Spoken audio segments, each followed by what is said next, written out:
নবনালন্দার খবরে নজর রাখতে হবে, তার কারণ নবনালন্দা আজ সাত সকালে ঘটে গেল অঘটন। স্কুলের নিচে দাঁড়িয়েছিল পড়ুয়ারা, উপর থেকে জানলার কাঁচ ভেঙে পড়ে আহত দুই পড়ুয়া, একজন এখনো হাসপাতালে রয়েছে।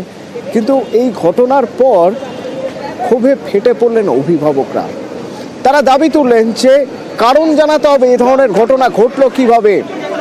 যখন স্কুল কর্তৃপক্ষ জানালো যে উপরে ক্লাস 7-এর স্টুডেন্টরা তারা জানলা খুলতে গিয়ে জোরে চাপ দিয়েছিল বলে অসাবধানতায় কাঁচ পড়েছে, পড়ে ভেঙে গেছে, গায়ে লেগেছে, তখন পাল্টা অভিভাবকরা যুক্তি দিচ্ছেন যে বাচ্চাদের ঘাড়ে দোষ চাপানো হচ্ছে। আসলে প্রচুর মোটা টাকার ফিজ নেওয়ার পরেও রক্ষণাবেক্ষণ হয় না বলে আজ এই অবস্থা। আর এই অভিযোগ তুলেই তারা আজ বিক্ষোভ দেখালেন প্রিন্সিপালের সামনে।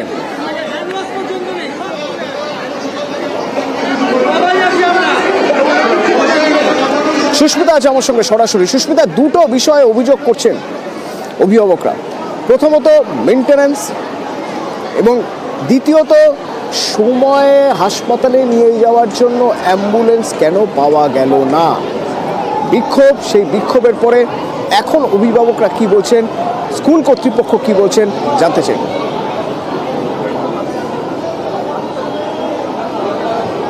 দেখো, স্কুল কর্তৃপক্ষ অর্থাৎ প্রিন্সিপালের সঙ্গে অভিভাবক অভিভাবিকাদের দীর্ঘক্ষণের যে বাকবিতণ্ডা বলা যায় বা আলোচনা, সেই আলোচনা এই মুহূর্তে শেষ হয়েছে। কিন্তু স্কুল কর্তৃপক্ষের কাছে অভিভাবক অভিভাবিকাদের যে স্পষ্ট কয়েকটি অভিযোগ ছিল, তার মধ্যে দুটি অত্যন্ত গুরুত্বপূর্ণ। তুমি যেমনটা বললে, 4,800 টাকা, প্রায় 5,000 ছুঁই একটা মোটা অঙ্কের টাকা রক্ষণাবেক্ষণ মারফত বা মেনটেনেন্স মারফত বা স্কুল ফি বাবদ এই স্কুলকে দেওয়া হয় প্রতি মাসে। অভিভাবকদের স্পষ্ট অভিযোগ, এই মোটা অঙ্কের টাকা দেওয়ার পরেও কেন রক্ষণাবেক্ষণ সঠিকভাবে হয় না, কোনোভাবেই রক্ষণাবেক্ষণ সঠিকভাবে হয় না, সেই অভিযোগ বারংবার অভিভাবক অভিভাবিকারা তুলছেন। আজকের মতো একটি ঘটনা স্কুল প্রেমিসিসের ভিতর, স্কুল প্রাঙ্গণের ভিতরে কিভাবে 4 তলার একটি কাঁচ হঠাৎ ভেঙে পড়তে পারে, যেখানে দুজন স্কুল পড়ুয়া তারা গুরুতরভাবে আহত হচ্ছেন, সেই ঘটনা কিভাবে ঘটতে পারে সেই অভিযোগ তারা যেমন প্রিন্সিপালের কাছে তুলছেন, তারা নিরাপত্তা সুনিশ্চিত করার দাবিও জানাচ্ছেন। একটি ছবি দেখাবো, অর্থাৎ স্কুলের যে কোণা, সেখানে দেখতে পাচ্ছ যে সিসিটিভি ক্যামেরা, সেই সিসিটিভি ক্যামেরা কিন্তু একই রকমভাবে বহাল রয়েছে। কিন্তু স্কুল কর্তৃপক্ষ যে কথা বলছেন যে এখান থেকেই ক্লাস 7-এর একটি ছেলে, সে উপরে গিয়ে একটি কাঁচে ধাক্কা মারায়, জানলার কাছে ধাক্কা মারায়, সেই জানালাটি ভেঙে পড়ে। সেই সিসিটিভি সেখানেই যারা অভিভাবক অভিভাবিকারা রয়েছেন তারা দাবি করছেন, যদি যেখানে ক্লাস 7-এর একটি বাচ্চা উপরে উঠে জানালা ধাক্কা দিয়ে ফেলে দিয়ে তাহলে সেই জানালার কাঁচ ভেঙে পড়ে থাকে, তাহলে প্রেয়ারের মধ্যেই সেই বাচ্চা কিভাবে উপরে গেল। এবং স্কুল কর্তৃপক্ষের কাছে সিসিটিভি ফুটেজের দাবি করছেন অভিভাবক অভিভাবিকারা। পাশাপাশি অ্যাম্বুলেন্স সঠিক সময়ে পাওয়া যায়নি। স্কুল কর্তৃপক্ষের কাছে আমরা প্রশ্ন রেখেছিলাম, অ্যাম্বুলেন্স কেন সঠিক সময় পাওয়া যায়নি। স্কুল কর্তৃপক্ষ জানায় অ্যাম্বুলেন্সের সময় সকাল 8টা থেকে, কিন্তু স্কুল শুরু হয় সকাল 7:15। তাহলে এই 45 মিনিট যাবৎ যেখানে যদি কোনো অনভিপ্রেত ঘটনা ঘটে থাকে, তাহলে সেখানে অ্যাম্বুলেন্স কিভাবে পাওয়া সম্ভব। এবং স্কুল কর্তৃপক্ষ এও যুক্তি দিলেন যে আজ অ্যাম্বুলেন্স চালকের শারীরিক অসুস্থতার কারণে সে আসেনি এবং তাকে ইতিমধ্যেই শোকজ করা হয়েছে। স্কুলের যারা অভিভাবকরা সেই সময় উপস্থিত ছিলেন দুর্ঘটনার সময়, তারা বলছেন দুর্ঘটনা ঘটার পর অ্যাম্বুলেন্সের ব্যবস্থা করেন এখানকার যারা অভিভাবক রয়েছেন তারাই, এবং অভিভাবকদের তত্ত্বাবধানেই সেই দুই আহত ছাত্রকে প্রাথমিকভাবে চিকিৎসা দেওয়া হয়। এমনকি স্কুলের যে অঞ্চলে বা যে এলাকায়, স্কুল প্রাঙ্গণের যে এলাকায় প্রেয়ারের সময় উপরের কাঁচ ভেঙে গিয়ে দুজন গুরুতর আহত হয়েছেন, ঠিক তারই পাশে, প্রেয়ার লাইনের পাশেই বলা যায় একেবারে দুপা দূরত্বেই রয়েছে একটি ফার্স্ট এড বক্স।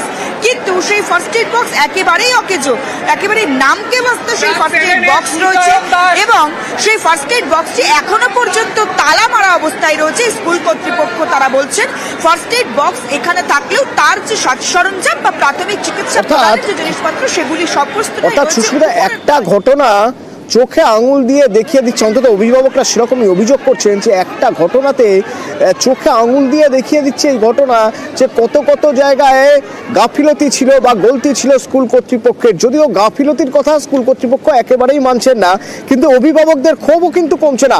অভিভাবকদের ক্ষোভ, তাদের বক্তব্য একবার শোনা যাক।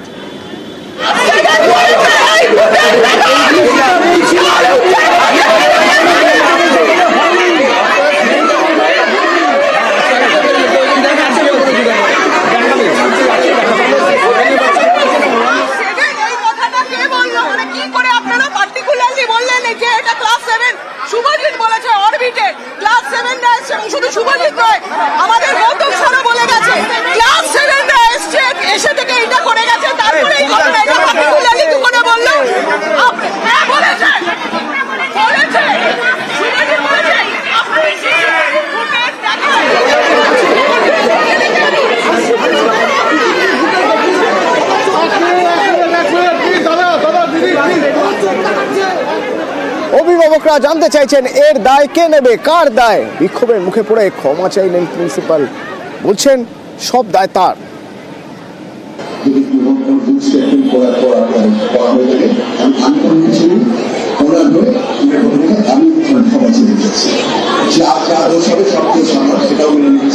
আপনাদের সঙ্গে সম্পর্ক যে কোনো সময় অনুষ্ঠানে আসতে পারে এবং আসেনি সেটাও নয়। এইভাবে যাদের হয় তাদের হয় সেটা হয়। আপনাদের যেমন সন্তানরা আমাদেরও সন্তান, তো মিলেমিশে কাজ করা একটাই দূরভাষায় করবো তার জন্য যে ওই সময় অ্যাম্বুলেন্স আসে আর ছিল না, লেট করেছে, আমি ফোন করেছিলাম এবং তৎক্ষণাৎই একটু সে কাজ করা হয়েছে। অভিভাবকদের যা যা অভিযোগ সেই সব অভিযোগ শুনতে রাজি স্কুল কর্তৃপক্ষ। আগামীকাল বেলা 11টায় বৈঠক ডাকা হয়েছে অভিভাবকদের নিয়ে।